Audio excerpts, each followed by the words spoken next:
second In the Company of Stars special episode. For this episode, my guest will be taking my side of the table as the interviewer while I answer his questions about my new book, Luminarium, a Grimoire of Cunning Conjuration.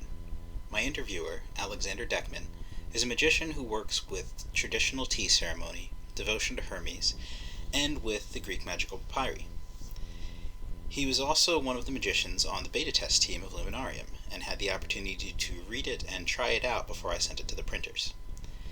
He felt like the task of interviewing me for the podcast was significantly more difficult than preparing for and using the ritual system in Luminarium. He asked me some questions that will give insight into the book, but much more broadly insight into work with spirits in general. I hope you enjoyed the interview. Hi Alexander, thanks for being here today. How are you doing? Hello, BJ. I'm doing pretty good. How are you? I'm well, thank you.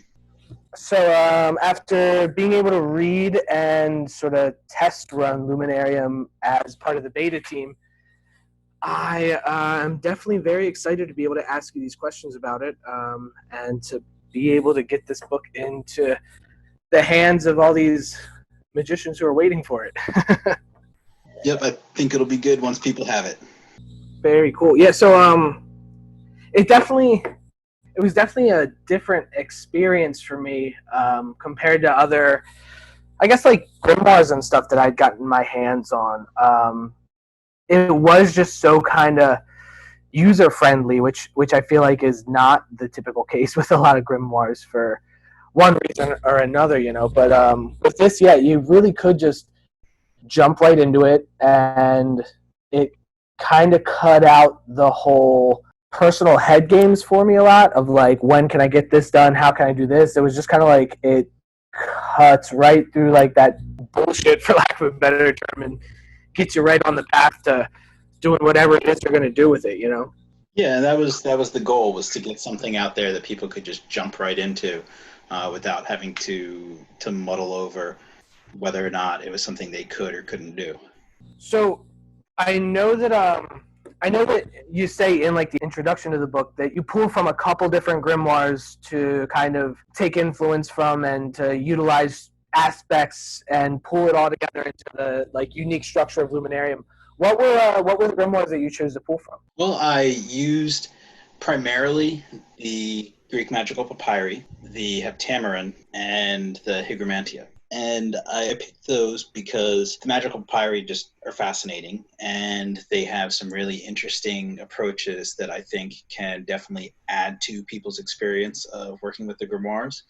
And there was a particular PGM spell that I had looked at previously, and I talked about a little bit in the introduction to Living Spirits, where to me it looks very much like a prototype for grimoire magic. And so in exploring and studying that particular spell, there were elements of it that I thought could be pulled out that aren't used in contemporary grimoire magic and could be added back in to more of a modern grimoire approach and be very additive. And so I chose to use those pieces from the PGM that way. The heptameron is just kind of my go-to as a base starting point for grimoire work. That and the Cambridge Book of Magic and the Book of Oberon are probably the ones that I like to look at the most, along with some of the material of Discovery of Witchcraft. And so in this case, the elements that line up with the traditional grimoires are elements that are pulled primarily from the heptameron, because it provides, I think, kind of a good framework and baseline for what your essential grimoire work looks like when looking at sort of the late medieval, early Renaissance grimoires. Then for the hygromantia, there's some very interesting approaches to planetary magic in the hygromantia and to the interaction and seeing the spirits in the hygromantia. And I think there's a lot of points there where it also strips down quite a bit of what's happening in the grimoires being an earlier source text potentially. There were pieces from that I've used in the past that worked very well for making things easier for the scryer. I wanted to kind of combine those elements in because I wanted something that created a system that allowed people who maybe didn't have a ton of scrying skill naturally, or a ton of facility with conjuring spirits naturally to be able to use magical components from existing historical systems in order to amplify what they're doing on the ground in their actual conjuration ritual. And so those texts seem to be the best texts to choose for that. I definitely thought when I was reading like the introduction and you expressed that those were the texts you were drawing from the most. I thought it was really interesting, especially because as far as I'm aware, some of the, I mean, of course the papyri, but even the other two it's a compilation of texts that are some of the earliest works that we really draw from in the Western magical, I guess, tradition. And it especially after test running Luminarium, it's very interesting in my head to kind of recognize that pulling from these earlier texts for the purpose of creating a grimoire that kind of helps simplify but not oversimplify, but kind of I guess just cut the draws.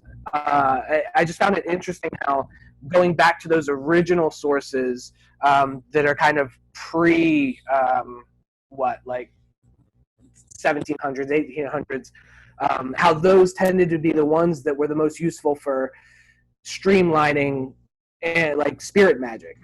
Yeah, no, I think that as we get into a lot of the later texts, as the Catholicism starts getting pulled out of the grimoires, then it gets replaced by complication. As we go to the earlier grimoires where they're still intended in a generally Catholic context, intended to be used by conjurers who have some form of holy orders in place, then there's a little bit more simplicity as far as the preparation and the tools and the execution. And as we get into the later grimoires, it starts adding a lot of things because my interpretation is that it's attempting to kind of amp up the material that the magician is working with and sort of the sacramental power of those materials, because the magician is not necessarily carrying with them that same sort of sacramental power that they would have in some of the earlier texts. And so, yeah, in looking at those, obviously the PGM is way older than most grimoire material that's out there. The Hygromantia, there's a lot of dates theorized for when those texts first began to appear. And of course, it's a whole series of texts that make up that Hygromantia tradition. But they could be as early as the 10th century, quite possibly later than that, though, but still most likely one of the earlier sets of Solomonic texts.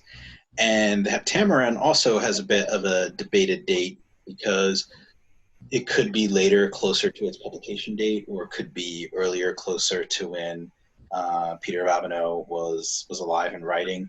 But since it's sort of questionable whether or not he actually wrote the text, it may be later than him. Either way, it's still a text that's relatively early, but not necessarily one of the earliest. But definitely before we start getting a lot of the reform impacts on magical texts. I think it was really cool to pull from those specifically.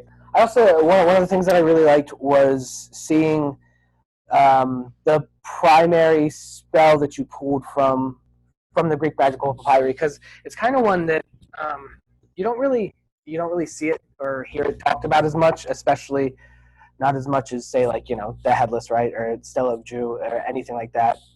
It was cool to see that utilized in this work in a way that was, number one, so effective, but also at the same time, I mean, it still all flowed. Like it didn't feel choppy. It all seemed integrated and worked together, and it was really cool to see it done that way. Well, thank you, and I think it has stood out to me that it is a spell that is often somewhat overlooked. I think some of that is because it's a little more general in terms of what spirit it is conjuring, whereas a lot of PGM spells are very clearly spells dealing with Helios or dealing with some form of syncretized Hecate. This one is one that doesn't really get a named spirit. It's just kind of calling on the light and then using that light to command the spirit that's ultimately called on. And I think depending on how someone looks at it, it could be a little confusing as to what the spell is actually for, because it doesn't define who it's calling or for what purpose. It more defines the process of how to call something. And I think that may be why it gets overlooked somewhat. But I also think it's one of the very obviously useful spells once you start to dig into it.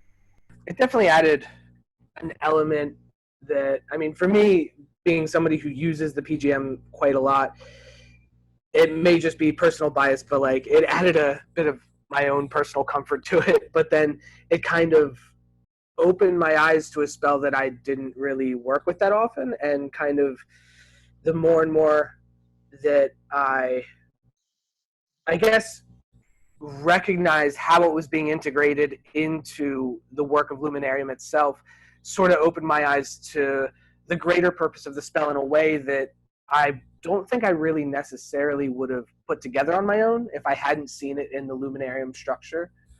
So that was definitely really cool. Another one of the questions that I had when I was working Luminarium, you hear a lot of magicians these days talk about amending emergency issues that pop up, and how it's kind of easy to get sucked into that hole of not really doing magic to prepare for emergencies or whatever, but like just to ameliorate and amend them. And then, you know, you have stuff like Jason talking about always be conjuring and that kind of strategic sorcery mentality, and how, you know, we can avoid those scenarios entirely if we're conjuring all the time for things like prosperity, security, health, and, you know, protection and stuff. And how that can kind of help get us out of that hole of just, you know, waiting for emergencies, so to speak, before we actually, you know, dust off our grimoires and don some robes and get to doing magic. So like with Luminarium, it really kind of seemed like the more and more you would get familiar with this book, it would just make it that much easier to, I guess, just immerse yourself into your own, like, sort of, I mean, the way Jason puts it, like sort of like strategic magical world. So like using Luminarium as like a basis, I mean, what are your thoughts on daily magical practice and routines like that? And how do you think something like Luminarium can help people kind of tackle these obstacles of the contemporary magician?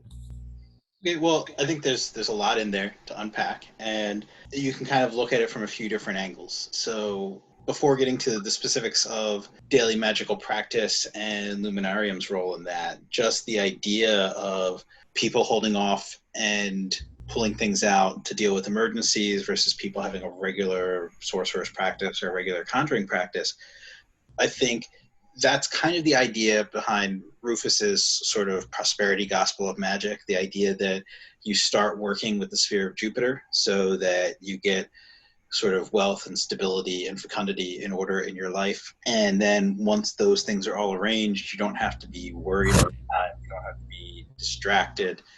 And you can just kind of focus on doing the magical work that you're doing to develop yourself, because Rufus's ultimate structure is one where it's developmental. It's trying to move you through a series of initiations, and dealing with the mundane stuff is to put you in a place to be able to do that. On the flip side of that, one thing that my mentor used to say to me when I was learning was, if you get into a conflict with another magician, the best way to beat them is to bless them and do good works for them so that their life gets in order and they've got all the good things that they need and want, because then they'll be too settled and happy with what they have to be worried about doing magic and worry about having a problem with you.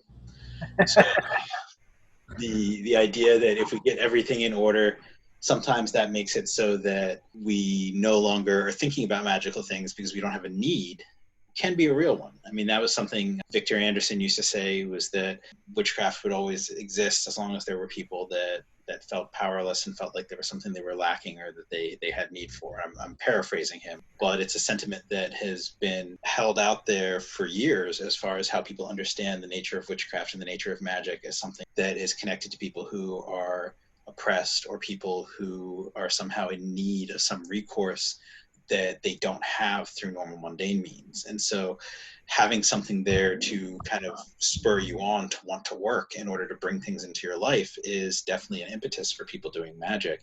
And for people who maybe you're drawn to magic because they have some interest and they have some need, but maybe they don't have a real calling towards magic, then yeah, maybe if everything in their life is in order, that's enough for them, and they'll kind of put it away and not think about it and not do it otherwise. But even for people who do have some sort of call towards magic, where it's something that they feel drawn to as an important part of their lives, sometimes there's a lot of effort to magic, and sometimes there's things that get in the way. And so even if things are good in your life, there's other things that are more immediately pressing. There's other things that seem like they are more immediately gratifying or rewarding uses of your time. There's other things that don't involve the mental effort or the time that you have to carve out for magic. And so sometimes if there's no pressing need, it's easy to just say, well, I'll try this experiment later. I'll try this thing later.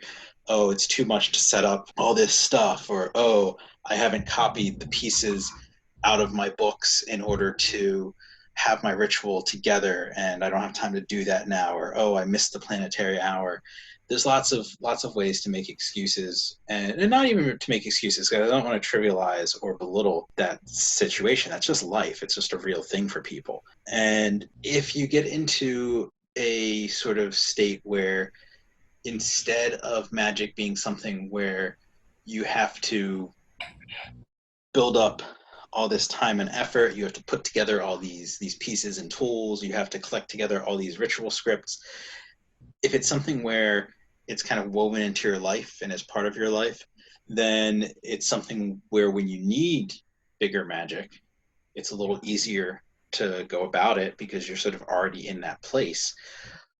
But also you can kind of manage the flow of things in your life somewhat, where magic is already sort of working to help you, so that maybe there aren't as many of those emergency situations. Maybe the emergency situations that happen aren't as extreme. And I mean, just because you're regularly, routinely doing magic or regularly, routinely creating a relationship with spirits doesn't mean that all of the problems or emergencies that could arise will go away. But it can definitely help manage some of that process in your life if you have spirits that are sort of looking out for you and trying to ameliorate things before they become major issues, trying to bring good things into your life, trying to keep bad things out of your life. And so that gets to that always be conjuring idea, that it's not necessarily that you need to be every day laying out a circle and putting on your magic robes and pulling out your sword that you've carved all sorts of names into and using a pound of incense to call up every spirit that you can. But maybe it's a matter of going outside and thanking the nature spirits in your area, or waking up and saying a series of prayers that connect with the spirits for that day or with the spirits that you work with, or routinely thanking your ancestors and thanking other spirits that you work with regularly, so that that's just something that's kind of part of what's going on in your life. And I think that's a little different than what people normally think of when we talk about daily magical practice. When we talk about daily magical practice, we're kind of coming at it from a post-Golden Dawn worldview, where, and it's, I guess it's kind of crazy that we use that as like a time marker. I sort of wonder if like the Golden Dawn adepts ever knew that that would be how they were looked at, as this like marker in the history of magic, like Christ, year of our Lord. We've got pre-Golden Dawn, post-Golden Dawn. And so the view that the kind of post-Golden Dawn world has had about daily practice is, well, you wake up in the morning and you do your banishing ritual, the pentagram, and then you go to bed at night and do your banishing ritual, the pentagram, or some people will make one of them an invoking ritual. There's reasons why you would consistently be doing the banishing ritual if you're someone that's starting out in magic. If you're coming from a thelemic perspective, then maybe it's you do Liber Resh every day, the 4 prescribed times of day. There's various other sort of routine rituals that you might be doing. And that's kind of the idea that people have behind daily practice. It's almost like having sort of a weird gymnastic monastic practice that is built into your everyday life. And I don't think that that's necessarily something that is really necessary. I think there's points in a magician's development where those sorts of magical aerobic practices are useful on a routine basis. I think there's other things that a magician can do to develop as a beginning magician also, aside from those, but we haven't really hit a point where modern European traditional magic has put forth anything that's that kind of beginner magician, developmental magician, here's how to start out and here's what to do kind of thing. And once we have that, maybe there will be stuff that is sort of your daily practice that is kind of more like the post-Golden Dawn worldview of daily practice, but maybe something that's more in line with developing spirit magic practice. And I guess, I mean, maybe that's some of what Luminarium actually provides is how to do that. In fact, 100% that's certainly what Luminarium provides. But I think that sometimes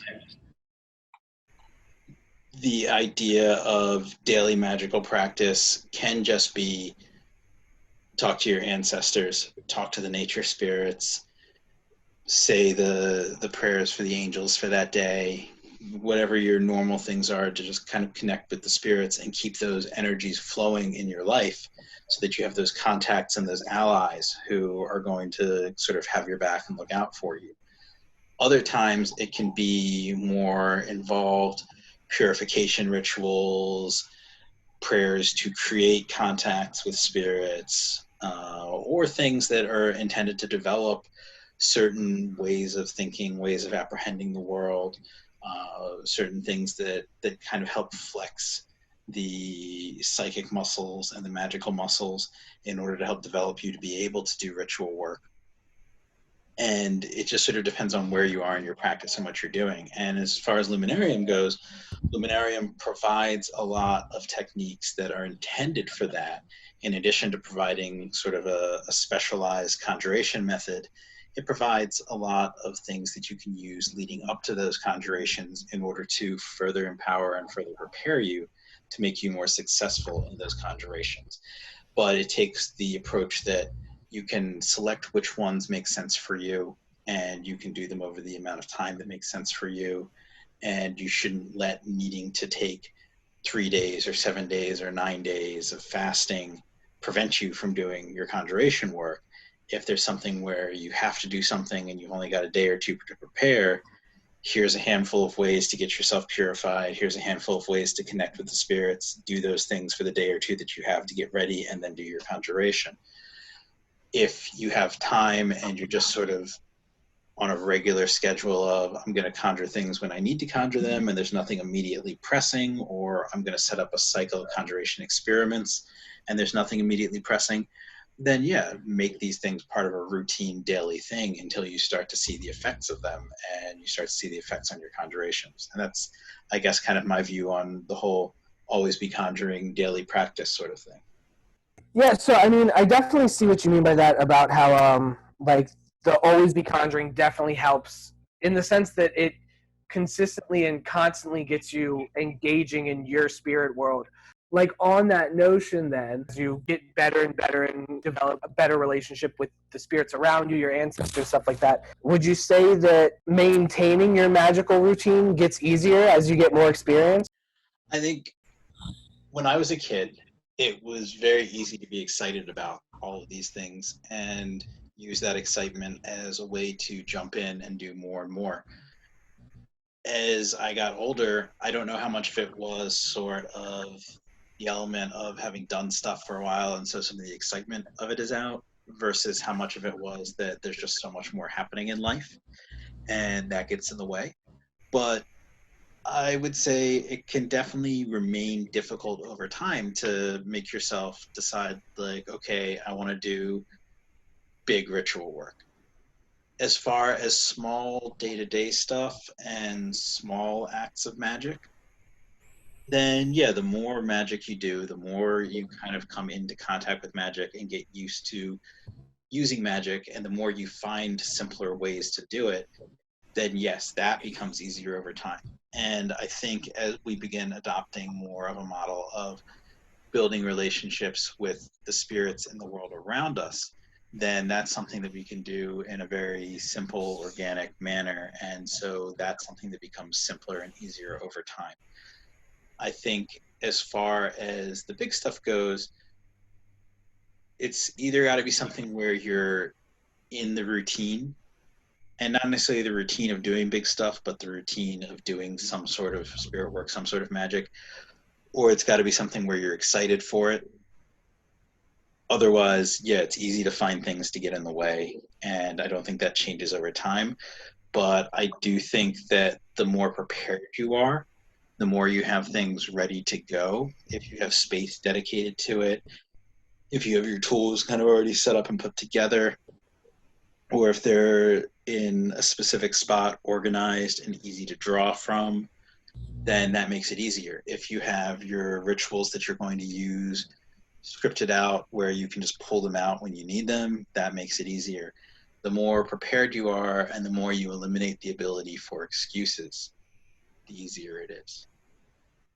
Yeah, so I definitely realized while working the Luminarium system that it definitely alleviated that stress for me. That, like, you know, especially considering the fact that this was a new grimoire. You know, there's a difference between the grimoire you've worked with a ton of different times and, you know, pulling out a brand new one, and that initial kind of run through, I feel like for me that's definitely something that has always taken a lot of effort, a lot of time. I mean, one of the good things about this quarantine is that I've got time.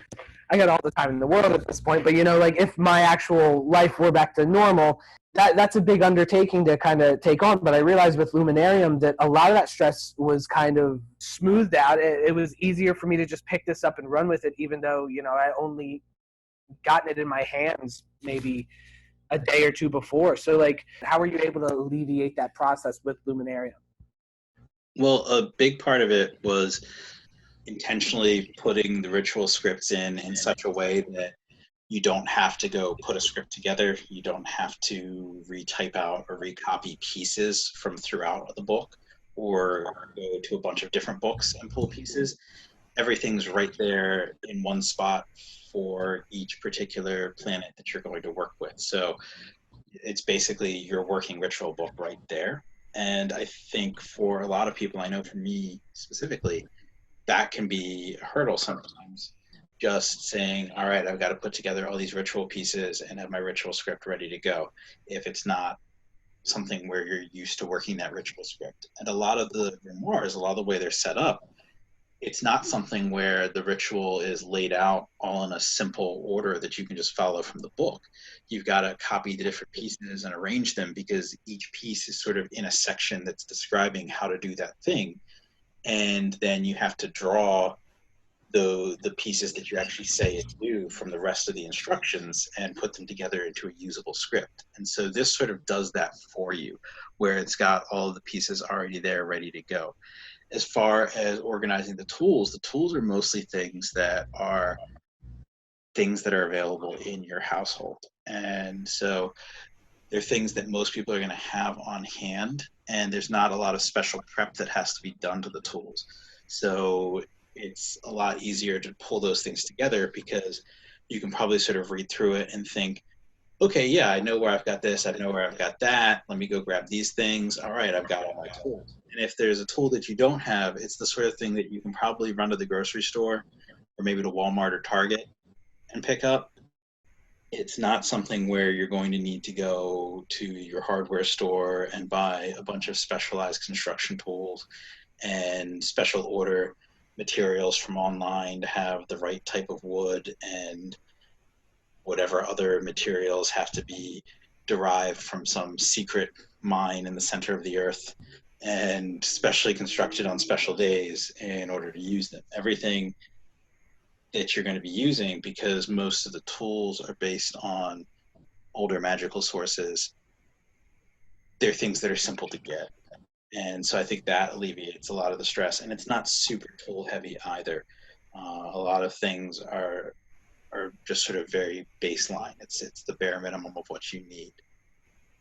I think it only took 3 days after I got my actual copy to have all my tools, I think, even already consecrated and like concisely together and ready to go. So, I mean, definitely, I don't think I'd ever expedited that process that quickly with another grimoire. So it definitely worked well for me. It was really noticed. Like, you kind of raise your eyebrow when you're just like, wait, that's it? I've got it all together? All right, let's go. Another question that I definitely, while working through the book, that kind of popped up. So I was wondering, do you reserve certain requests for angels and other requests for different spirits? Like, you've talked about how Luminarium is very versatile and how you can use it for different purposes, whether it's, work with angels, whether it's specifically ancestral, whether it's elementals, or even, demons or infernal. But so, like, if you are going to utilize it for these different spirit categories and classes, do you kind of differentiate between each class based on what it is you're wanting out of that specific ritual? Do you, like, how do you go about that? Well, I do sort of have a breakdown in my head for some of that, but I also think that for a lot of things, you're going to want to incorporate multiple different types of spirits. So, like in Luminarium structure, everything involves your ancestors. Everything is also going to involve certain divine powers. And the divine powers that are called upon are ones that are sometimes grouped with the Titans, but they're not exactly Titanic forces. Like, if you look at the Titans, there are some beings that are actual proper Titans, and then there are other beings that are part of the underlying forces of nature and just the beings that are part of the structure of existence. And so those particular forces are the ones that are called upon in setting up the overall spiritual space of the ritual working. As far as who you're ultimately conjuring for something that you need, angels are great for advice and guidance, and they're very powerful beings, and they can be very helpful for whatever your goals are. But a lot of times when you conjure an angel, the way that they're going to deal with addressing the goal with you, and some of this will also depend on the system that you're using. I find that some systems are much more communicative, and other systems are much more, okay, here's the thing that I need, go try to do this thing that I need. And Luminarium is designed to be one that's very open for communication. A lot of times angels are going to try to guide you to improving areas of your life and ways that you're dealing with your life in order to accomplish goals, or in order to make the way open and easy for whatever goal it is that you have and you're requesting their help with. So they provide help, but their way of providing help is often kind of like, okay, you want this, well, let's do these things in order to make this more tenable for you, and then we'll see what we can do about making it actually happen. And that just gets into some of what the nature of their existence is, and what kind of their role in the cosmos is. The aerial spirits, I find, are a little bit more useful for material things because they are a sublunary spirit. They're spirits that reside within the material nature of the world. The elementals are very useful for things that are material, but they're also not necessarily your sort of higher functioning big picture spirits. So a lot of times they're useful for helping other spirits accomplish things and sort of grounding what the other spirits are doing into a material result. So the way that things are set up in Luminarium, you might call the elementals as part of the conjuration you're doing, so they participate in the conjuration with you. And then you call upon whatever angel or upon the aerial kings and their ministers and request what it is you want from them, and then the elementals are there present to hear that request and understand that that's what you're looking for, and so then they work with those other spirits in order to help create what your goal is. Your ancestors are there to help guide the process overall. You can augment Luminarium a bit in order to work with infernal spirits as well. And if you do that, then those are also going to be spirits that are very good at creating material changes and making things happen in your life. And it's not going to carry the same, well, maybe if you fix these things in your personality, then you'll have more friends and people around you that you'll get from angels. They'll just be like, oh, you want to have a party and have a lot of people show up at the party? Sure, we'll make a lot of people show up at the party. You just might have to constrain how they do it. But yeah, there is some difference in my experience as far as different types of spirits with how they approach different goals. And I don't think it's necessarily so much that you don't want to go to any particular spirit with a certain type of goal because they won't like that goal. I think it's just more that they have different ways of looking at the world and interacting with the world. And so the place that they're going to work towards your goal and where they're going to be focused on how the goal is manifesting will be different. Okay, yeah. So, like, I guess that was one of the other things that I wondered is, like, are there then, rather than just simply discerning, what you're going to ask of whatever spirit based on the type of result that spirit gets, do you ever find an issue with like is there an etiquette to it? Like, are there things that you don't ask of certain spirits because they do find it offensive, or is that just kind of like not existent, like just not an issue? I think that there's some room for that to be an issue, but I think for the most part, it's not usually going to be an issue.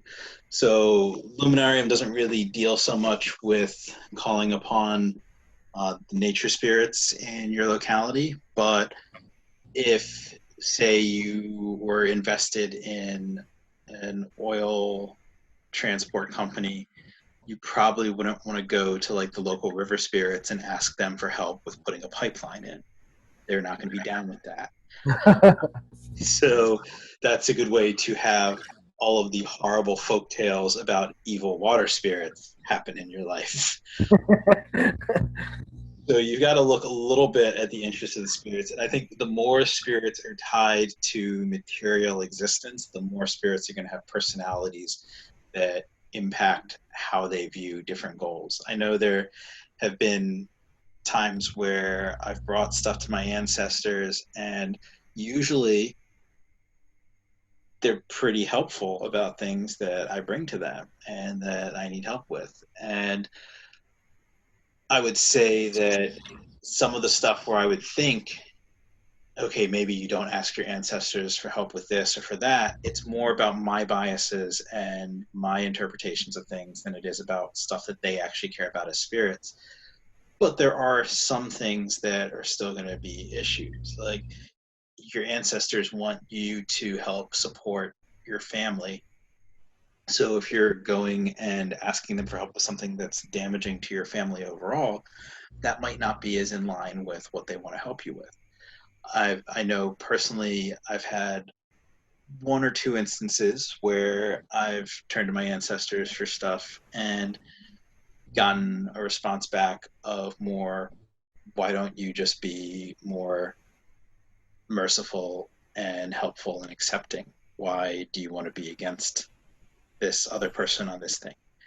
And that has to do with how maybe their advice for me is in general for what it is to be better and be more successful, or it might have to do with certain ancestors that are kind of in the lead of the way that I approach my ancestor court, what their perceptions were. I know in my experience, when I've gotten that response, it's very much been along the lines of what my father would have told me in that situation had I gone and asked him about it. And he's usually the primary ancestor that I'm calling on. So you're going to get that where when you're dealing with your ancestors, their personalities may come through in how they want to help you handle a situation or whether or not a situation is appropriate to ask them about. As far as angels and demons, I don't think there's really much issue there. I know personally I kind of go into it sometimes with this thought of, well, maybe if I justify my request as far as like, well, this is why this fits with God's plan, or this is why God would want this to be the case, or this person is so unrighteous that you need to do something about it, or this person is so righteous that they need your reward and your benefit and your help. I think some of that might just be my conditioning as far as how I've grown up being led to think about angels and interactions with angels. I don't know if the angels actually really need you to put it in those terms or need to try to like justify when a work is kind of questionable to make it seem more moral. Although I have had teachers that have presented it that way, but that also might just be biases on their part. And I think sometimes it's hard for us to eliminate our biases when we approach spirits, but I think it's still a good exercise to try to explore and understand what our biases are versus what a spirit's biases might be, or when a spirit might not have biases, because that's where we can start to more easily understand when we're actually interacting with a spirit and when we're being told something by a spirit versus when it's just our own self-serving sort of search for an answer and us trying to provide an answer for ourselves. So I think sometimes we have to get outside of those preconceived notions of these spirits are going to be okay with this, these spirits are not going to be okay with this. But we also need to recognize that, yeah, there are real times where that is going to be a thing. But in my experience, that's definitely more for spirits that are more tied to material existence and material life. So moving away from the etiquette of what you would be asking of the spirits, when you talk about how the personality of the ancestor you might be asking something from might kind of flavor the way that they respond, in turn, how do you think somebody's ancestors who was say conservative Christian, like fundamentalist, and Luminarium specifically draws on Persephone and Charon and Hades to draw forth the blessed dead and everything. How do you think that personality might translate between, I guess, the operation and the ancestor, if that sort of modality was not one that they worked with in their living years specifically? Like, is that a non-issue? Is that something to kind of keep in mind? What are your opinions on that? Well, I think this is something that I've addressed a couple of times in some blog posts and also in Living Spirits, but it's not something that I talk about in Luminarium, so maybe it is good to talk about it here a little bit. With the dead, there's a change that happens when you die.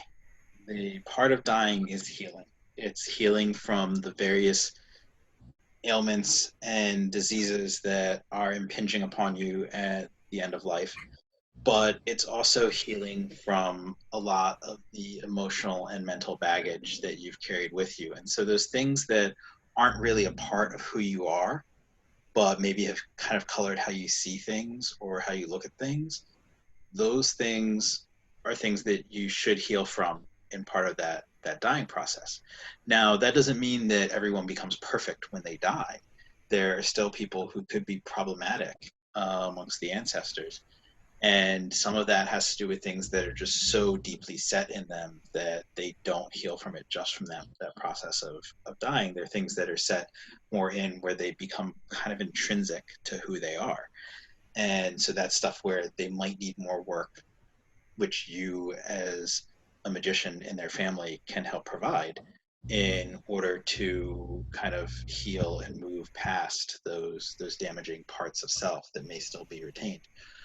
Not to say that being a conservative Christian is necessarily always a damaging part of self, but some of those specific views are things where once you're dead, you're going to be in a much broader context and able to see a lot more. And so there's not as much of a hard and fast, this is how it is, and the world can only be this way, and things can only be interacted with that way. Because honestly, if you're dead and you want your family to talk to you and to feed you and to soothe you, you're probably not going to get that if your family is only looking at the world through a Protestant evangelical worldview.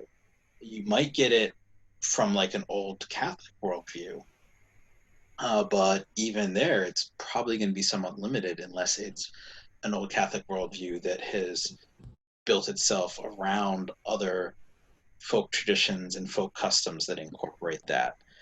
And to some level, there's got to be some magic there. And so the dead sort of are in a position where they have to accept magic because otherwise they're just set in a corner by themselves. Plus, they're also in a position where they can kind of see it and see that it's a thing and see that it's okay. So, in my experience, that's not so much of a problem. The dead are not going to be like, whoa, whoa, why are you doing magic? Call me, don't give me these gifts, don't feed me until you figure out a way to do it without any of this magic stuff. It just doesn't work that way. So they're not going to be like that. Now, as far as how you're approaching them magically, yeah, they might have some particular preferences with that. I know my ancestors pushed me towards some more Marian approaches to things, and my own attachment to Marianism has come from work with my ancestors. I think that was something that surprised me a little bit because it wasn't something that I was aware of any of them having an involvement with in life. But it may be that just that particular element of Christianity is something that they were able to touch in death because they were still kind of coming to death from a Christian background. So one thing that I suggest with that is Luminarium uses this very Greek structure for working with the ancestors, but it's completely possible to change that.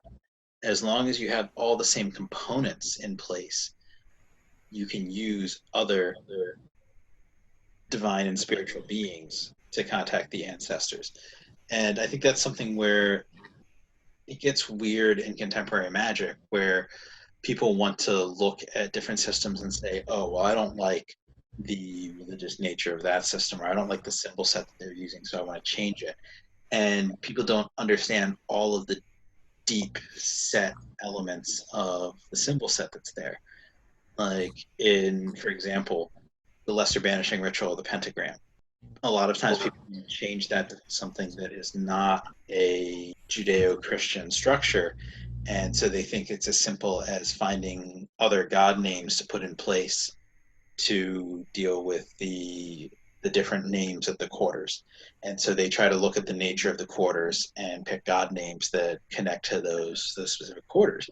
But if you really look at it, the divine names that are used, there's a way in which they flow together and in which they interact. There's some element of how they can be viewed as connecting to the quarters, but there's other divine names that might make more sense for the particular quarters that are there. So the actual nature of the quarters is not really the important thing for assessing what name should be used there. But one of the big parts of them that gets overlooked all the time is they're all four-letter names. And that's important to the structure of what's happening there, is that you're using these series of four-letter names. So when you start throwing in completely different divine names from different structures in different religious systems, it doesn't really work as a trade out for working on the goal that's working. Then you get things like the grimoires, where sometimes people try to say that these individual texts were inspired by the specific spirits that are mentioned in them, and so you can't ever change anything because each text is discretely its own system of magic. And that's just 100% not true. Most of the texts that we read are texts where there's a bunch of different manuscripts that say slightly different things that have been put together into a single version of the text, and that's what we're familiar with. So we're not even looking at something that's the intact original manuscript in most cases. Even if you're looking at something where you're just working with one particular manuscript, that manuscript is copied from other manuscripts and likely has changes and adaptations or just mistakes in it. And we can also see evidence between different textual titles where they're borrowing things from each other and amending and changing things from each other and combining things. So it was always something where it was overall a singular system in the sense that there was a worldview, there was a series of basic ideas about how the practices looked.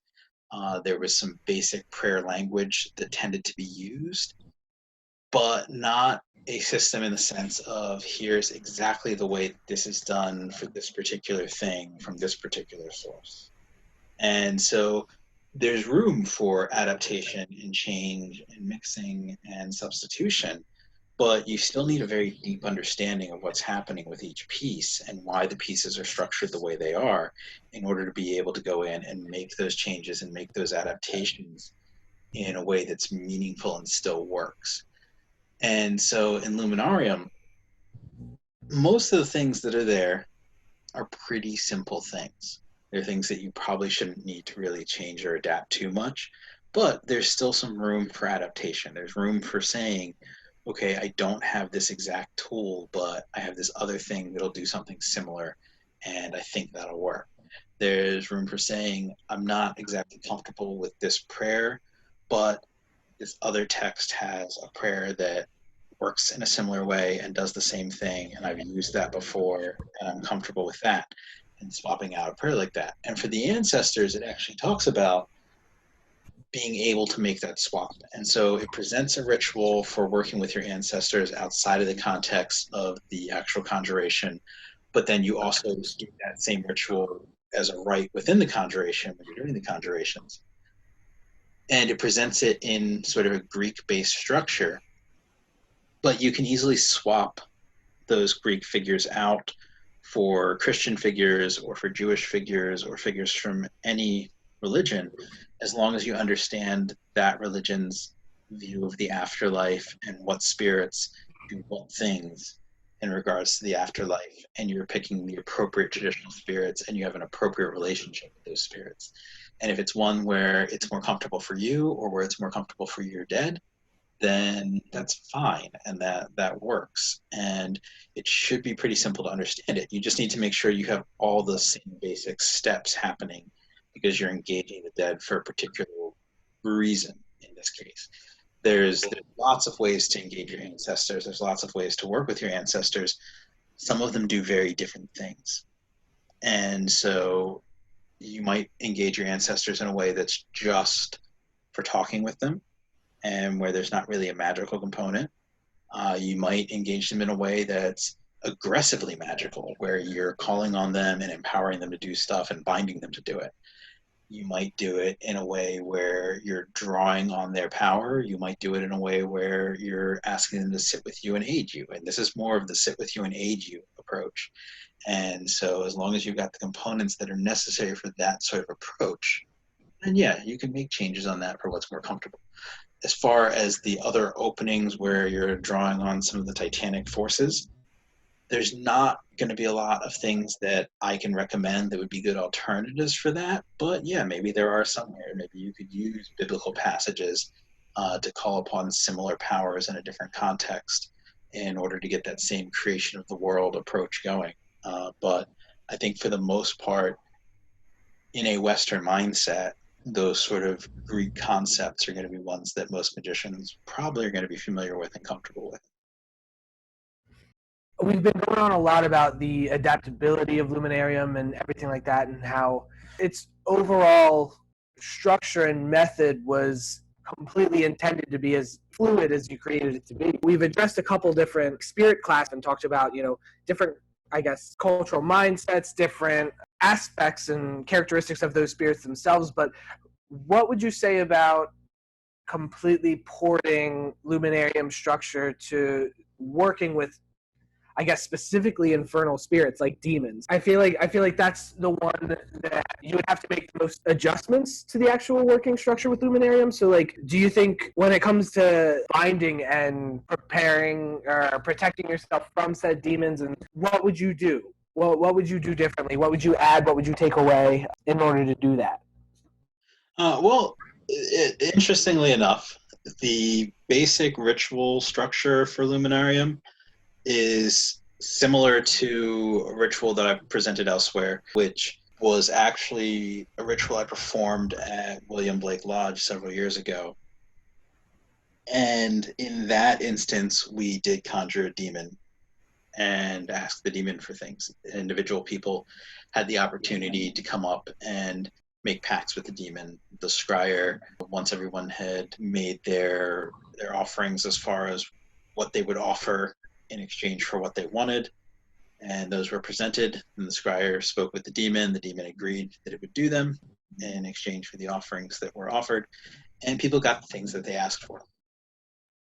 There were some differences in terms of how things were done because it was designed as a group ritual.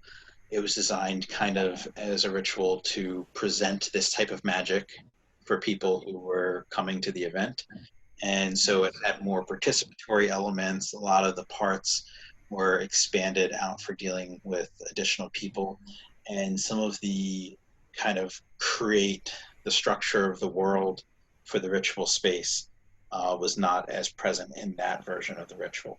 The major practical differences as far as conjuring a demon, basically it would be the same ritual structure that you have presented in the text, but then when you call upon the angel, instead of asking the angel for something, you would ask the angel for assistance with calling and constraining the particular demon that's being called. And so it does work the kind of the thwarting angel model. Although I think sometimes when we use that term, it implies a sort of relationship that doesn't have to always be a relationship. In addition to conjuring the angel, I would recommend also calling upon the king of the direction from which the demon arrives. And so, depending on what text you're using as your source for your demons, some of them will describe the coastal nature of the demon. Some do not. The majority don't. And in looking at that, because Luminarium is specifically planetary in nature, which is what the title is referring to, you would want to look not just at the coastal nature of the spirit, but at what planet the spirit is ruled by. And so there is some debate about whether or not the infernal spirits are actually ruled by planets, and whether or not certain models of assigning them are correct and accurate. So you've got some flexibility there for how you interpret that. I'm not going to tell you how to interpret that, especially since the book isn't really dealing with that specifically. But I would say if you can figure out a planet that you would understand the spirit as being under the auspices of, or if you are simply calling the spirit under the auspices of that planet, then you would do it using the conjuration for the angel of that planet, and you would call whichever of the four kings rules the direction that's associated with that planet, which you can find in the Table of Four in Agrippa's 3 books of occult philosophy. And then you would do the actual conjuration for the demon. There's a lot of different sources you can pull conjuration rituals from, or conjuration prayers from. I would say use the ones from the Heptameron, or you could use the ones from the Goetia, which is derived from the ones from the Heptameron. And that's about it as far as what you need to add. So would you recommend something more constraining than invoking the spirit into the bowl, such as like the triangle manifestation? I mean, you could maybe add a triangle if you wanted to. Personally, I'm not super stuck on the triangle as a conjuration tool. It's not something that's super common. It's not something that's all over the grimoires. A lot of conjuration methods don't use one. And it's something that I think sticks out to me because when I was first learning to do grimoire work, there were not a lot of grimoires available. And so most people's familiarity was 100% the Goetia of Solomon. And so they just assumed anytime you're conjuring any spirit, there has to be a triangle. I have kind of a crummy YouTube video of a conjuration, and people posted comments on it looking for a triangle. And we're conjuring an angel. the key of Solomon, not using the Goetia. And everyone just seemed like, oh my gosh, these guys don't know what they're doing. They're not using a triangle. So maybe there's a little bit of kind of like a rebellious punk rock / condescending intellectual book nerd part of me that is just like, fuck you guys and your assumption that there needs to be a triangle. But also, it's not something that's rampant through the grimoires. It's just not something that's there a lot of the time. There's reasons that they make sense in terms of the idea of connecting the shape to the idea of manifestation and the shape to the idea of constraining things. There's reasons why a triangle makes sense for that, and the idea of using divine names or using angelic names around the triangle as a way of creating that sort of nexus for constraint also makes sense. But there's ways that you can do that through simply binding the spirit and creating sort of a moment of ligation where the spirit is tied to a particular locus. And you can do that with the bowl. So when you conjure the spirit and you do your conjuration prayer and the spirit arrives, then basically one of the things you need to do is, in the divine name of that you're using for calling the spirit and in the name of the angel and of the king, bind the spirit to appear in the bowl and remain in the bowl. And I guess that's something that we don't always talk about when we talk about conjuration, is that there are points like that that are not necessarily clear in the ritual scripts or clear in the verbiage of the conjuration, where sometimes you have to command the spirit to do certain things. And there are elements of how you command the spirit that are going to be part of how you talk to the spirit, and they're part of that do the usual concept. And so they're not always spelled out. So when it talks about like, appear now in a comely and beautiful visible appearance, appear now and appear without your terrors, or whatever, those are elements of ligation. They're elements of causing the spirit to appear in a particular way in a particular space. And so sometimes those have to be amended for that particular space. And so the bowl can be the space. Now the bowl is potentially consecrated by a series of names which are pulled from the Hygromantia, and they're names that are used for aiding the scryer in the ritual that they are drawn from. So I think that can be sufficient, especially since you're working in a context where you have your ancestors present to aid you, you have an angel conjured to aid you, you have the king conjured in order to kind of control what's happening with the demon that you're conjuring. So using a triangle isn't necessarily something that's absolutely necessary. You might add it if you feel that the triangle helps with controlling the manifestation so that you're able to perceive and interact with the manifestation better, but there's elements of Luminarium already in place to do that for you. So I don't think that you necessarily need to separate it out and make it something where it's in a more removed, safer space. If you're concerned about that, maybe have a bowl that has additional divine names along the rim as more of a barrier. But like I said, you could use a triangle. I don't see a great deal of importance. Do you think that what you've already spoke of, using the one of the four kings and using whatever thwarting angel, do you think that's enough, or do you think doing something like those initial invocations to like Nyx and Eros, maybe replacing one of them with that spirit's or that demon's direct superior, like you find in like the Verum or something, like either Lucifer or Astaroth or something like that? Or do you think that's kind of just overkill? Like you've already got enough to constrain the demon. Why take the extra step? Like, what do you think? If you've already called on the appropriate angel and you've called on the appropriate king, then you've probably got enough. And if you look at the structure that is present in a lot of the grimoires, the king is really all you need for that. You don't necessarily need the chiefs additionally. Now, you could look at, say, the king relates to a particular prince of hell, and so maybe you call upon that prince of hell also in addition to the king, so that you've got that additional spirit that oversees the spirit that you're dealing with. Or some of the English grimoires have legates that the kings have, and so you might call on the king's legate in order to retrieve the spirit and control the spirit, because according to those English grimoires, that's how you work with the kings, is through their legates.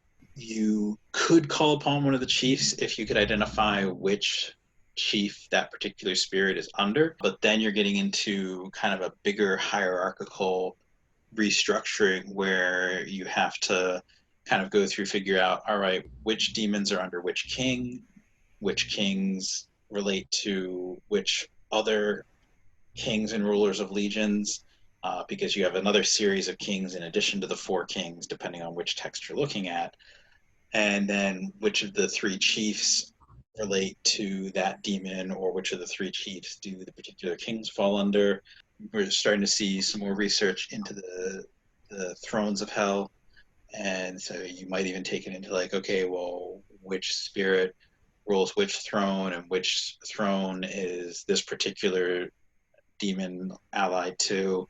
And so when you're doing the conjuration, maybe instead of going through all of the thrones, then you particularly focus the conjuration on the power of that throne that the spirit's connected to. There's a lot of layers that you could go into with trying to map out the hierarchy of hell and how the demons connect to that, and which different powers you could call upon, and how that impacts your conjuration, and whether or not you need to be conjuring multiple spirits for it. And it's a big process to do all that, and it's something that I know Jake has worked on. Stan is working on some stuff with that now. I plan to work on some stuff with it in the future, and there's definitely a handful of other magicians working on those things. But I think even as we start to unfold that, then that kind of becomes its own ritual structure of looking at how to purely use the infernal hierarchy on its own. I think in a structure like this, where you have other powers under which you can call the spirit, then you can work that way. You don't necessarily need to go through the entire depth of routing every piece of hell to come up and your particular conjuration. You could. It might be interesting. It might be fun. Maybe you get a bigger manifestation out of it. I would love to hear people's experiments with that. One of the first things that I think a lot of people who just kind of thumb through the actual script of the ritual is going to be the fact that you don't employ a circle in Luminarium. Considering the fact that you draw from, like, the Heptameron, which has one of the most involved circles that I've kind of come across in Grimoires, why in particular did you choose not to include the circle in Luminarium? Yeah, I guess it is a little weird that the Heptameron is sort of my go-to, and such a big part of the Heptameron is the fact that the circle itself is a magical construct that changes based on when you do the ritual. I think you've actually seen my Heptameron circle. Yeah, it's awesome. But I tend to kind of raw dog magic a bit, and so I'm not a big circle guy. When I do large group rituals, I tend to use one there. But I think even the last one that I did, I made the circle with the names, and then traced the circle out with the sword, but didn't draw out the rest of the circle. It was just putting the written names on the floor and then tracing out the circle. I have done times where I've set up magical circles where it took hours to build the circle, and we used a dozen canisters of salt and went through all of the psalms and everything as we made the circle. And it's cool and it's fun and it's a pain in the ass to clean up. But it's interesting for building that space. There's definitely an element of the ritual practice that building the circle does that's useful and good. But I don't think that circles are necessarily needed in all contexts. And I know a lot of magicians are going to disagree with me on that. I know that's a big thing in the kind of grimoire and conjuration community, is how important the circle is.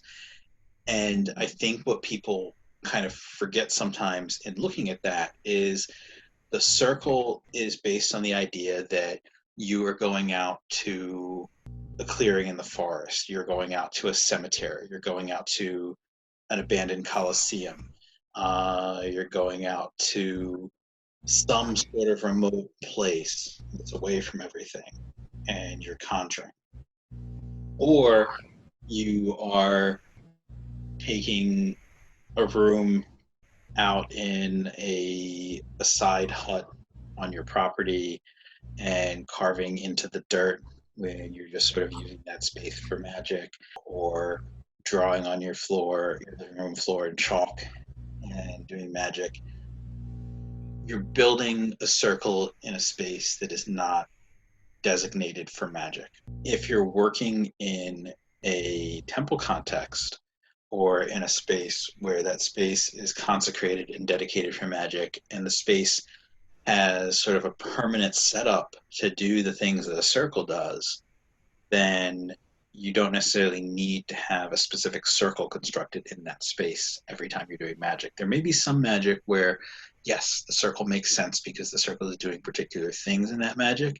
But if the circle is about creating a sanctified space that connects the magician, God, and the physical space of the working and the spirit being conjured, so that you have a nexus point in which all of those things unite so that the spirit and the magician can interact with each other, a temple space can do that as well. It doesn't have to be a circle space.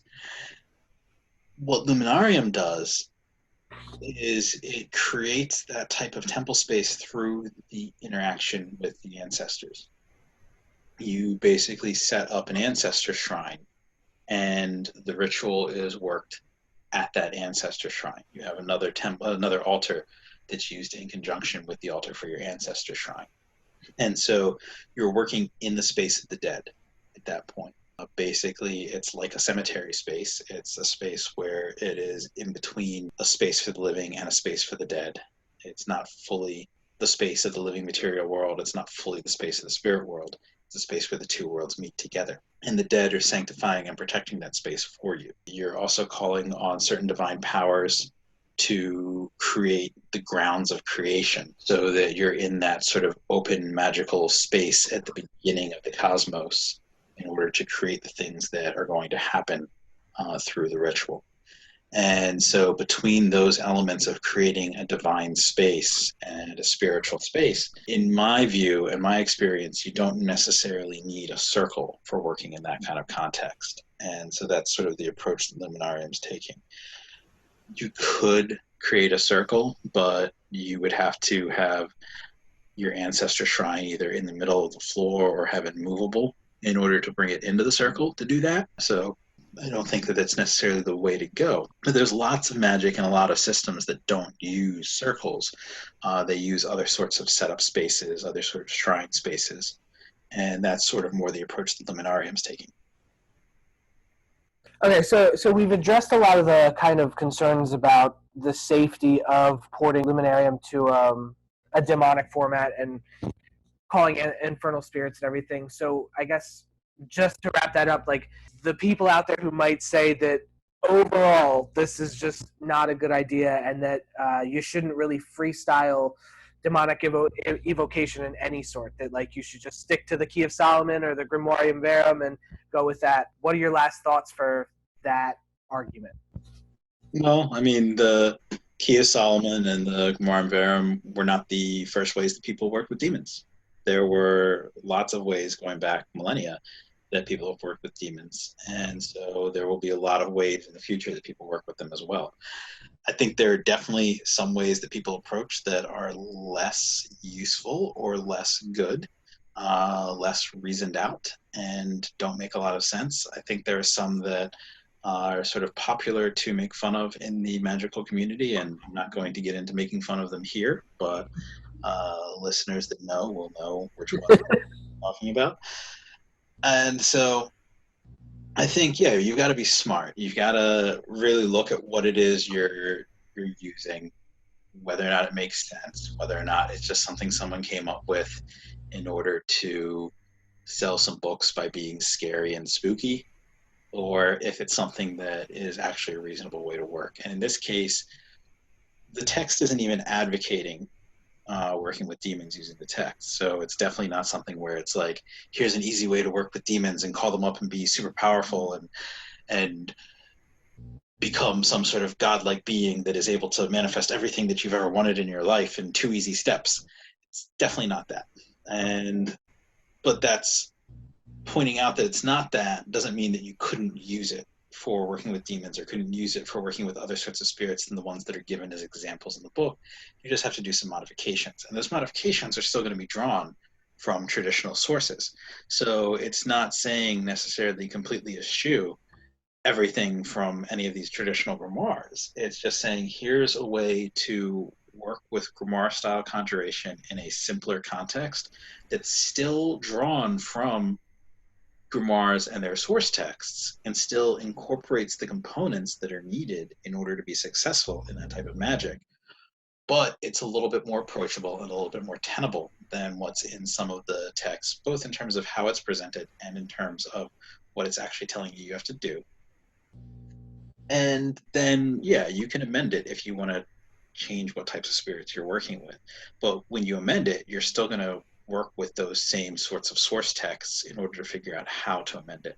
So you might still look at things from one of the various keys of Solomon. You might still look at things from the Grimoire Verum or Ars Orbit or you might look at things from the Book of Oberon, or from any number of other magical texts and say, okay, I want to use this conjuration, I want to use this spirit, but I'm going to do it in this context instead of the overall ritual context that's there. If you look at a lot of the workbooks of magic, so like the Book of Oberon, or like the Cambridge book, you'll find places where, yeah, you have whole rituals that are laid out, but you have other places where it's like, here's a conjuration for calling Lucifer. Here's a conjuration for calling this spirit. Here's a bunch of spirits. Here's a conjuration for calling a spirit for this purpose. It's not necessarily always, here's a whole ritual and these are the steps you take in the whole ritual. A lot of times it's like, well, here's a ritual for creating a circle. Well, here's another ritual for creating a circle. Here's a ritual for cutting a bat's wing and consecrating its blood to make ink. But here's another way to do it. And so the early text had that element of pick one of several various options and go with that. And so what this is doing is it's picked some options and it's put those options together in a way that works, in a way that's simple. And so then it's just kind of up to you with how you're going to use it from there. There's a pretty legitimate kind of do you theme to Luminarium that I really liked a lot. Another thing that I realized as I was first kind of going through the spells and I guess deciding which spell I wanted to kind of take a crack at and everything and test run Luminarium with, I realized that you didn't see a lot of mysticism kind of wound up in Luminarium, at least for the purposes of the spells. Most of the spells that you include are pretty much for material effects, essentially. With this kind of current that you see in a lot of like angelic works these days in contemporary grimoires, what do you think about that difference between doing specifically like angelic magic for mystical purposes versus material effects themselves? Do you think one is more noble than the other? Do you think, they both have their place? What are your thoughts? Well, I've made it my goal to keep all of the mystical methods a secret that I only use for myself. I think we definitely, again, with the sort of post-Golden Dawn world, there's definitely an element where magic has been wrongly conflated with mysticism for generations now, to the point where when you look at certain occult authors, contemporary ones as well as ones from back during the magical revival, they don't really understand the difference between magic and mysticism. And they don't even necessarily believe in magic. They believe in mysticism. But they like the idea of magic ritual. They like the idea of dramatic ritual. They like the idea of putting on costumes and waving swords around. And so instead of getting into a proper mystical system that has centuries of history behind it and has produced a bunch of really successful mystics, they work with magic and try to do mysticism through magic. And I know I just said that in a way that makes it sound like it's a horribly stupid, silly thing, but it's not. It is something that can work, and it can work well. I think sometimes it's a little more cumbersome than it needs to be, and it's a little confusing for people because it's still treated in a way where there's not a clear divide between what's magic and what's mysticism. and people are trying to figure that out as they go through the beginning, and so they get sort of skewed ideas about both. I think there's better ways to do that element of it, but the actual method of high magic, or using magic for mystical purposes, because as much as people complain about low magic versus high magic, or think that high magic equates to ceremonial magic, or high magic equates to learned ritual magic, high magic is just the idea of using magic or ritual to do mysticism, which is basically what a lot of theurgy was as well. And so it is something that is attested and has history and can work. But it's not really what magic is. Magic is about creating change, creating effects. Magic is wonder working. Magic is doing things that are going to make material differences in your world or the world of others. And there are places where magic and mysticism overlap. There are places where they touch each other. There's places where they can benefit each other, but they are not the same thing. And so this is not a text of mysticism, although it could be used for mystical purposes. So you could conjure angels and not ask them to do stuff for you. You could conjure angels and ask them to work on you, to change you. You could do sacramental rituals with the angels through this. You could ask for visions of the heavens and to be moved through visionary processes to change and augment you using the system in Luminarium. It's not really what it was. Well, I guess I won't say it's not what it's designed for. It's designed to have a simple way to contact spirits. And what you choose to use that contact for is up to you. It was written in mind of being a magic book. And so it gives examples for doing magic. It doesn't really give examples for mysticism. But it does talk about how you can use the conjurations to call the angels and interact with the angels and have an experience with the angels.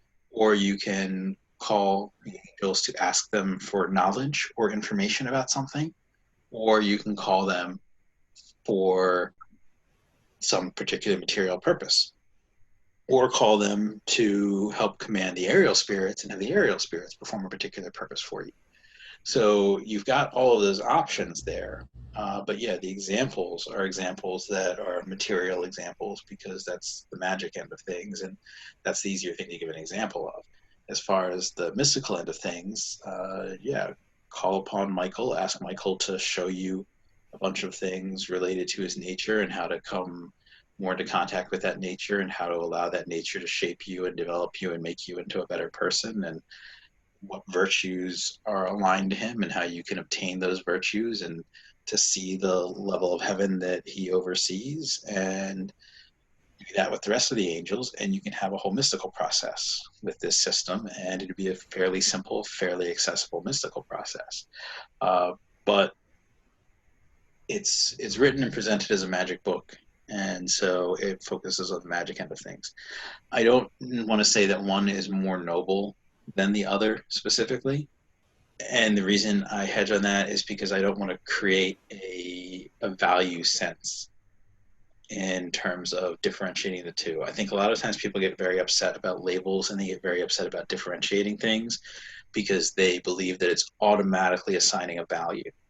And it's not. Sometimes we have to differentiate things. Sometimes we have to label things simply because it's the only way that those things can truly be understood.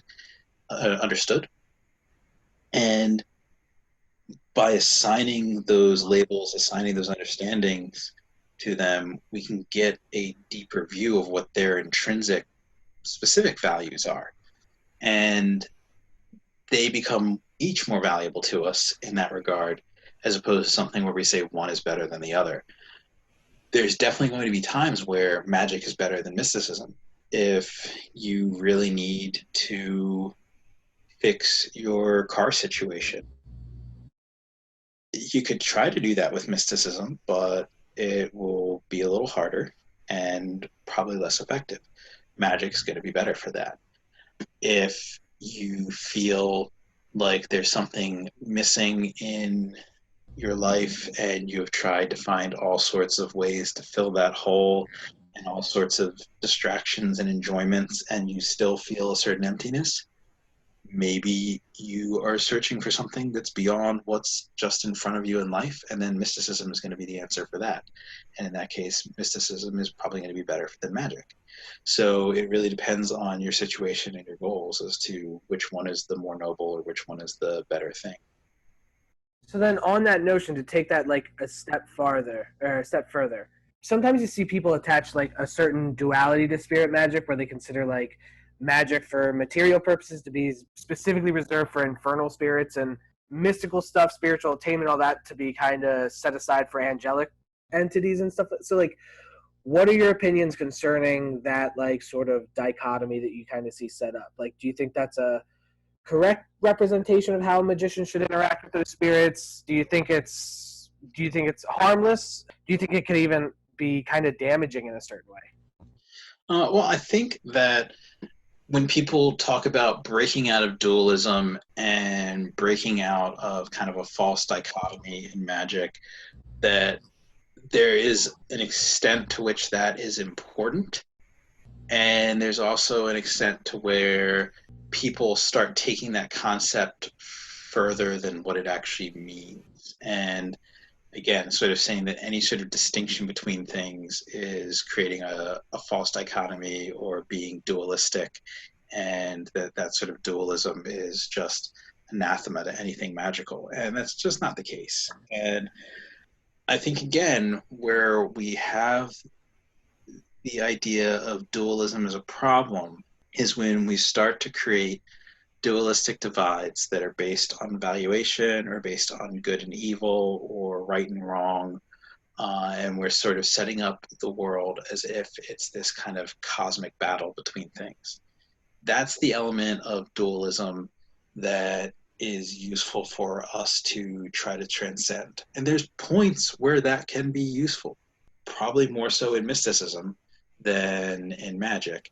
But I would say it's not something where we necessarily need to say anything in the scope of human experience that uses that worldview is wrong or is bad.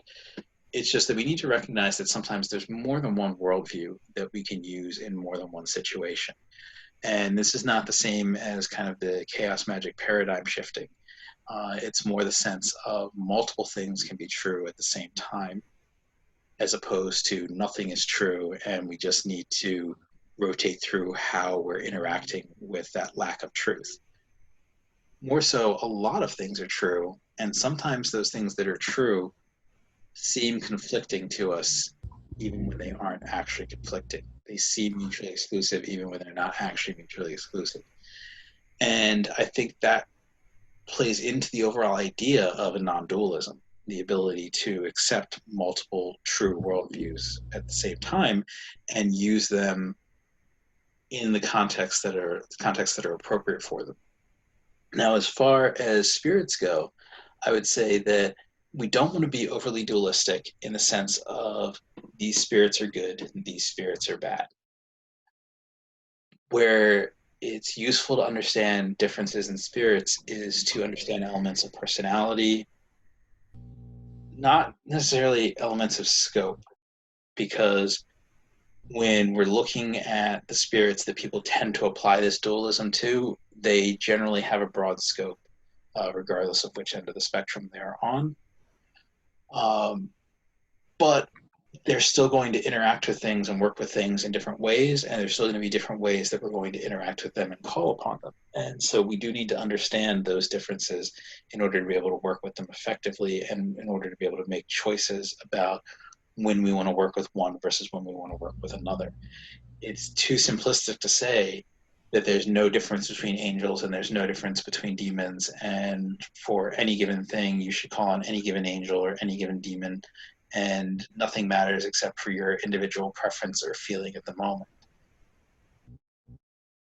If it were that easy, if that were the case, there wouldn't be all these books with all these different explanations of different spirits and all these different methods for calling them.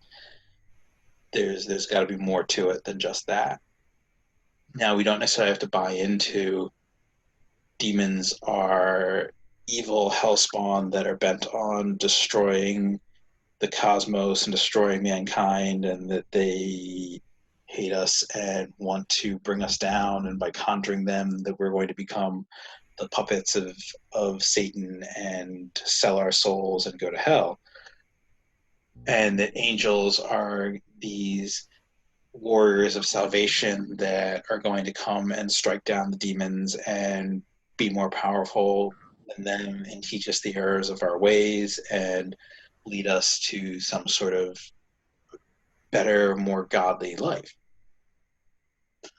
But at the same time, from interacting with them and looking at the way that they do things, we can see that demons are going to be more concerned with motion, with change, with things occurring in the world, with changing things that are occurring in the world, with kind of mixing things up, tearing things up, breaking things down and building them into something else.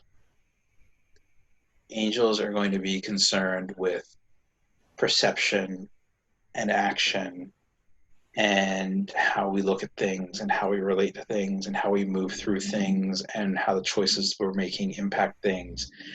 And so because they reside in different spaces, they approach and view the world in different ways, their interactions with us are going to look different. And that's not necessarily a good or bad or a more noble or less noble sort of thing. It can be a very utilitarian thing of where are you comfortable? Which way do you want change to occur in your life? What sort of ritual approach are you comfortable with? What sort of spirits do you relate to more? And just sort of defining and deciding how you're going to approach them based on those factors, as opposed to, well, one is good, one is bad, one is for spiritual attainment, one is for material purposes. Because you can go to the angels for material things. They can provide material things. Sometimes they'll provide them in ways that are very comfortable. Sometimes they'll provide them in ways that are very painful. But they will also be spirits that you can go to for spiritual things, for guidance, and for understanding. And they'll probably try to tack that on when you're doing something material with them.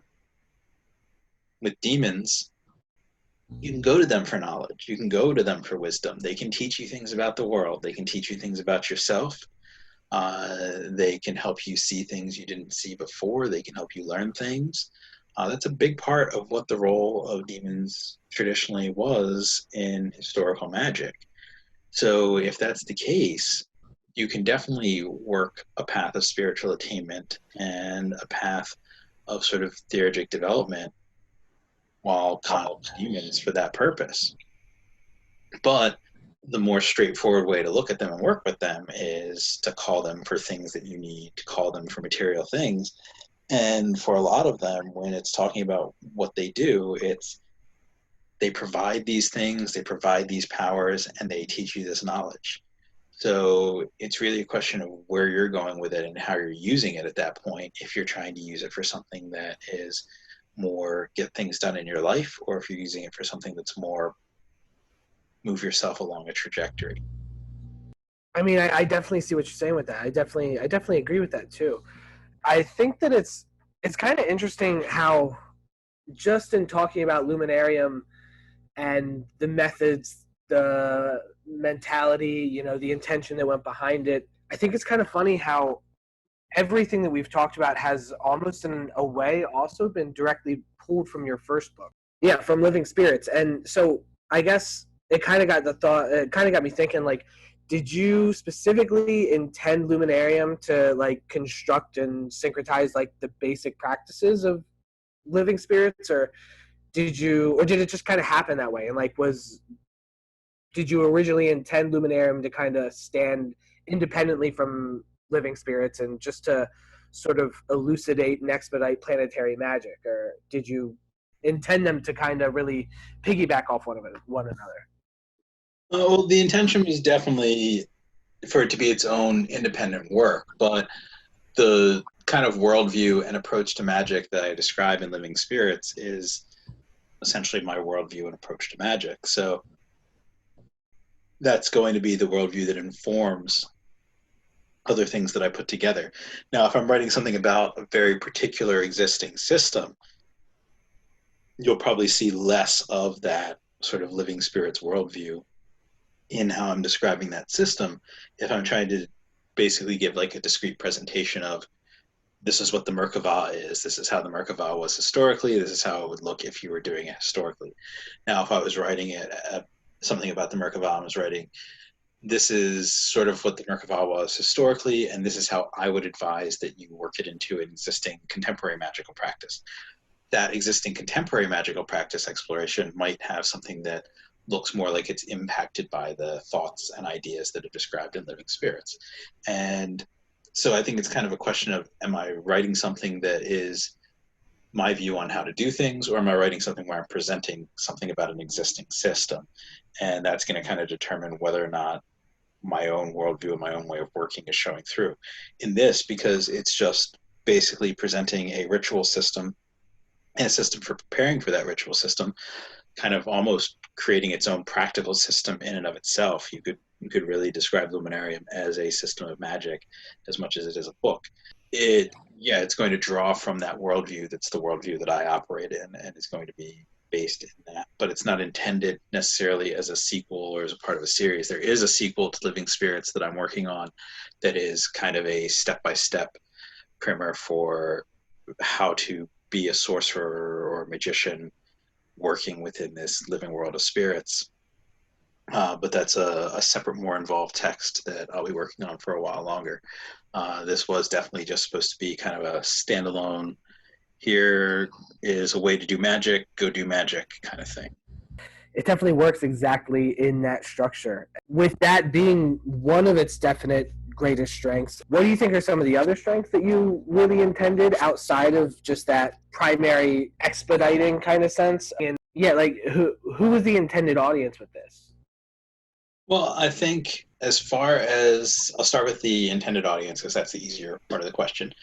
The intended audience was definitely more of your people who are interested in conjuring spirits, but maybe feel put off by the effort involved in preparing for it, or are not sure where to go about beginning with it. Because I think that's something that, for me, years ago was a hurdle. Like I couldn't find books that talked about that. I couldn't find real instruction on that from people. And it was something I really wanted to get into, but it took me much longer to get into it than it probably should have, because the road towards it was so obfuscated.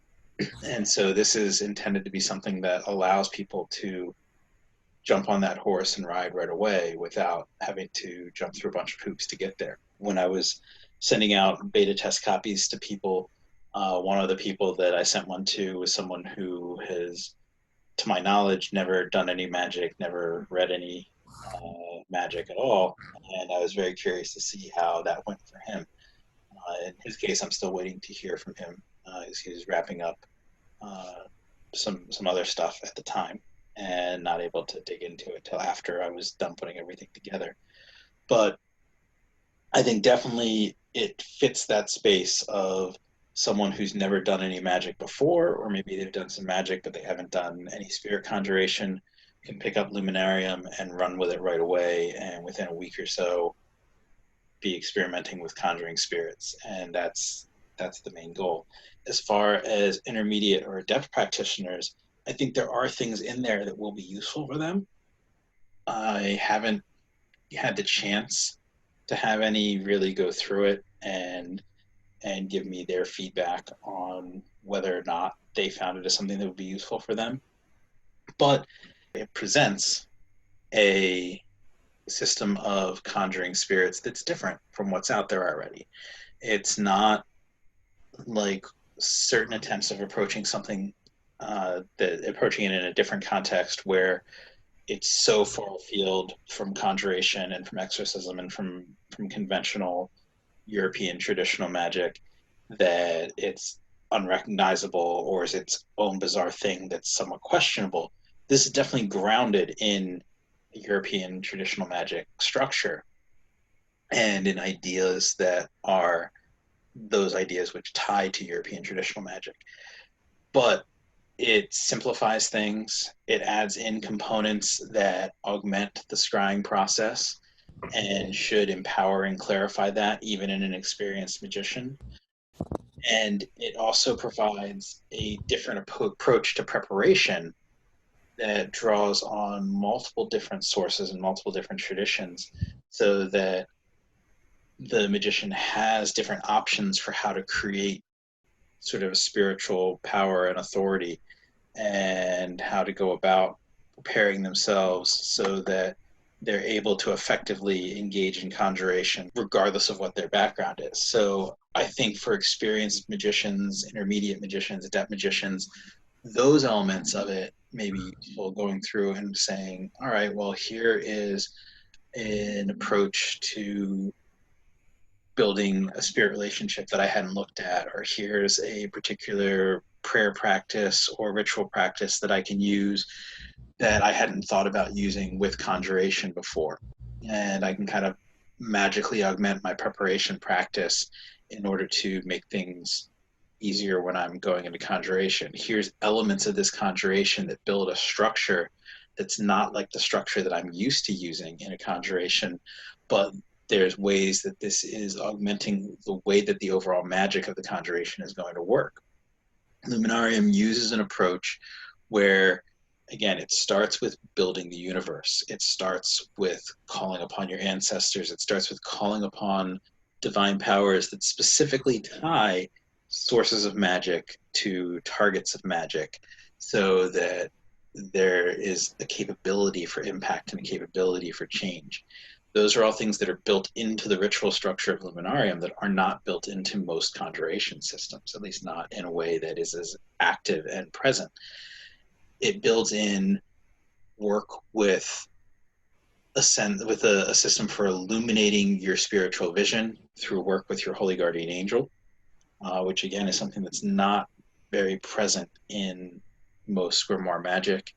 It has a way of preparing and consecrating you as the scryer so that that work with your angel allows you to see the spirit more clearly and understand the spirit more clearly. So those are things that are different from what's out there that may be useful and may help people who are already existing spirit conjurers engage their work differently or update their work in a way where they might pull pieces from this and adapt them to what they're doing as well. So I think there is something for experienced practitioners as well as new practitioners, but I think its big strength is that it's something that you can just hand to a new kid off the street and they can go and become a magician. Yeah, I mean, for sure, it definitely it has that power behind it. So we've talked about the strengths, the innovations, what Luminarium can do to augment somebody's already working kind of ritual routines. Is there anything about Luminarium that you won't find elsewhere in the contemporary grimoire market? Is there anything that is really unique to itself as a grimoire? Well, I think that you sort of noted earlier that the particular PGM spell that it draws from, which is in PGM 4, starting at line 930, is one that you don't see discussed frequently. It's not one that's treated in a lot of places. And so I think the way that this is used here and the way that it's used as part of an overall conjuration structure is something that is new and somewhat unique. And I do talk about it in Living Spirits, and I present a ritual that uses it in Living Spirits, but I think this highlights it in more of an active way for people to understand and explore it. Another thing that is kind of cool that is not really available in many other book sources that I'm aware of, it's in a few places online, and if you go back and look at a few of the manuscripts that are scanned, it has the seals for the Ariel Kings. And that's something that you're not going to find in a lot of texts. And so that's sort of unusual and interesting and can be applied outside of just using this particular ritual structure. Another thing with it, in Living Spirits, I talked a bit about how you'll see references to the exorcist showing the pentacle of Solomon to the spirit in order to cause spirits to be obedient. And I talked about how there are certain pentacles that are there that subdue and control spirits as opposed to pentacles that are for particular magical purposes, and sort of gave the idea that when a magician is conjuring a spirit, they can augment their control of those spirits by using these pentacles as the pentacle that's shown as the Pentacle of Solomon, as opposed to kind of a general pentacle that's used like a lamen. Later on, there was some discussion in the occult community about the Kandari, which are essentially a series of pentacles that are used for creating the magical circle or the ritual space in order to help augment the magician's ability to command spirits. And I don't use the Kandari here, but that discussion of the Kandari went on to discussion about the possibility that the pentacles for controlling the spirits, which often get overlooked, are kind of a descendant of the idea of the Kandari, that having these pentacles that are there in order to create this spiritual control was something that came into being in place of having this series of pentacles around the ring of the circle in order to create control. And so Luminarium uses that in work with the aerial spirits. It presents those pentacles that are used for controlling the spirits of particular planetary orders as a pentacle that you can consecrate and use when calling upon the aerial spirits, which is something that it's in the Key of Solomon. It's something that's in the grimoires, but it's not something that is frequently touched on by a lot of magicians talking about conjuration practices. I definitely felt that there was some stuff in Luminarium that I really wasn't seeing in other sources, and so, I mean, at this point, we've pretty much covered the majority of the material that you're going to find in Luminarium. So, I guess at this point, I mean, we've talked about about your other works, about how Luminarium kind of ties into the greater structure of your writing pieces that you've released. So then, aside from the other book you've already previously mentioned, what other projects do you kind of have going on? I mean, even if it's outside of the books, I know you have the blog going. I know you're just getting started with a lot of these podcasts. Like, where are you concentrating the majority of your efforts going on now that Luminarium's finished? Well, I don't know that I can say where I'm concentrating the majority of my efforts, because I'm trying to work on a whole lot of things. It definitely makes it more difficult to get anything done, but it tends to be the way that I approach projects, and then eventually I'll narrow down to one and focus on it. So I'm hoping to get to that narrowing down to one and focusing on. As far as things that are coming up, I have recently started a Ko-Fi page to go with my various creative endeavors. And that's a system kind of like Patreon, where you can go on and you can make a contribution in support of a creator, or you can subscribe to support a creator. And so my plan with that is I'm going to be releasing some audio classes as subscriber content. The goal is going to be each month to have one class that's kind of like a one-off class, and then one class that's part of a series. And so have 2 classes per month through that as part of the subscriber content. And there might be some additional content that goes in with that some months, but that'll be sort of the baseline of what's offered there. The initial series that I'm planning to do is one on simplified spirit conjuration methods, and going through a handful of different methods for conjuring spirits and ways to adapt those different methods, but addressing some of the needs that people have as far as how to do it in confined spaces or with small amounts of time, things along those lines, and looking at some, instead of creating a new source, looking at some traditional sources that give options for that. The one-off classes, some of those will be classes that I've done live before and have recordings of but haven't released otherwise, and then some of them will be new ones that are recorded specifically for this. I'm also looking at starting to offer some classes that would be available for individual download, and am debating on offering some live online classes. I've always kind of hedged about doing the live online thing, but I know that people like that, so I may be doing some of those pretty soon. As far as other books go, I am working on a series of essays related to the Merkabah or the Kehalot system of mysticism, which is the earliest documented system of Jewish mysticism. It involved movements through the seven heavens, and then in the final heaven, Erevot, or perhaps beyond the final heaven of Erevot, depending on which text you're looking at, there's an additional series of seven palaces. And so moving through the heavens, you learn different songs, different angel names and signs, and by going through those heavens, you gain the ability to work with the spirits of those heavens. You gain power over things ruled by those heavens, and learn various secrets there, and the ability to move into the next heaven. And then from the palaces, if you know the secret angelic names and signs, then you're able to move through the palaces and eventually enter the throne room of God and gain vision of God. And so that's something that I've had an interest in since about 2001, and have gone through various spurts of research and writing with. And I have a pretty in-depth essay looking at the Sword of Moses and the Testament of Solomon that I've had for years, and have kind of looked at putting some other essays with in order to release something with that. And so I've started writing some additional essays to go along with that, and that's a project that I'm planning to release at some point once I have a couple essays written to go into that collection. I'm also working on a piece on the Olympic spirits. I have a series of journal entries on my first interactions with them, and then some journal entries for subsequent interactions.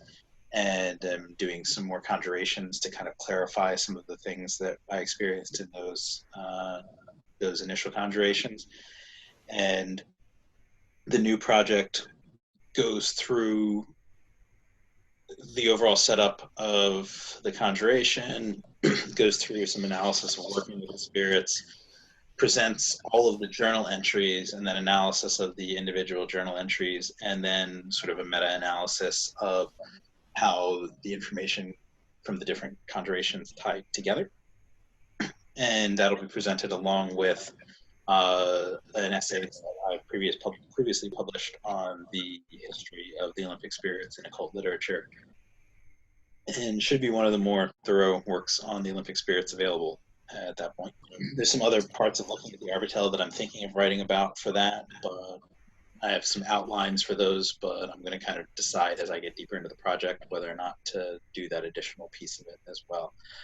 I'm partway through a text on the Holy Guardian Angel, which that is expanding on the material that was in Living Spirits. It has a series of rituals that I decided not to include in Living Spirits, and it'll have material around those rituals, but also a good bit of material on the history of the concept and sort of developing a deeper understanding of the concept by looking at that history. So that's become a bit of a bigger project than I originally thought it was going to be, because there's such a rich history there, and a lot of it's really interesting, but a lot of it's also stuff where it's very deep and involves a lot of reflection, and so it can be kind of difficult to write about. But hopefully it'll be pretty cool when it comes together. As I mentioned, there's a sequel to Living Spirits, which will be a practical approach to the ideas in Living Spirits, and kind of move the magician from sort of a place where if they haven't done any magic, they can start there, or even if they have done magic but are trying to move into this world of working with spirits in a relationship context, where you're understanding the living nature of the world as an overall spiritual ecosystem, then this will sort of walk you through step by step of starting small and building up a whole skill set and a whole range of spirit relationships. So those are kind of the big main projects right now, I think. There's a few other back burner ones that are things that I've started out over the years and have kind of continued working on slowly. Most of those will be kind of smaller, more introductory things. They're not the bigger, more exciting things. But, having explained all of those things, it kind of sounds like it's a lot. So, having the other small background things might be too much anyway.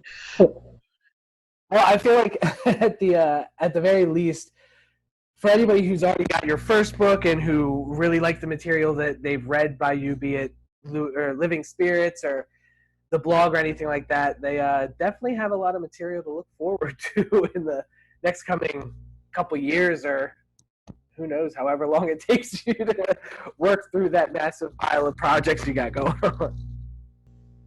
Well, I will look forward to updating people as they come out. Thank you, Alexander, for signing on with me tonight to help facilitate this.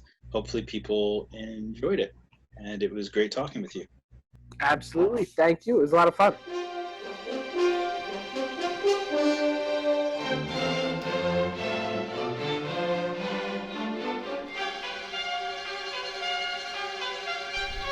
Well, that's it for our second special episode. Thank you so much for being here to listen.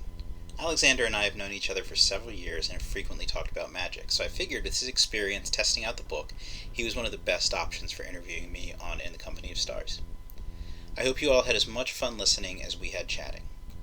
In the interview, I said I had opportunities to have beginners test Luminarium, but not intermediate and advanced magicians. I misspoke when I said that. It's been tested by beginners and intermediate practitioners. As for show stuff, our music was a public domain recording of the Jupiter Suite from Gustav Holst's Planetary Cycle. You can find us on Anchor.fm, Stitcher Radio, YouTube, and hopefully some other podcast outlets. My YouTube channel and my much underused Twitter are Ararita418. You can also find us on Facebook as In the Company of Stars. Luminarium should be available during the first weekend of June on Amazon in paperback and on Kindle. The Kindle edition is currently available for pre-order and is linked to in the show notes. In a few weeks, it will also be available along with Living Spirits from Barnes & Noble in both paperback and hardback. The subscriber content we mentioned should begin showing up on Ko-Fi around the middle of the month, and we'll do an announcement for that when it happens. Remember to like, follow, and share, and again, thank you so much for listening.